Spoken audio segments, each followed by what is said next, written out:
এই দুনিয়াতে আপনাকে একটা কথা মাথায় ইনস্টল দিতে হবে যে এই দুনিয়াতে আপনার কষ্ট আপনি এবং আপনার রব ছাড়া কেউ বুঝতে পারবে না।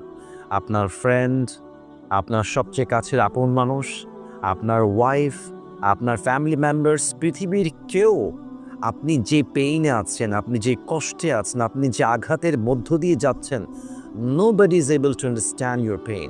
Nobody. Nobody in this world. Even যখন কোনো মানুষ এটা ভাবে যে অমুক হয়তো আমার কষ্ট বুঝবে, হয়তো সেই মানুষটা আমার কষ্টকে হালকা কমায় দিবে, এই আশা বা এক্সপেকটেশন যেই রাখে তার কষ্টের লেভেলটা আরও বেড়ে যায়।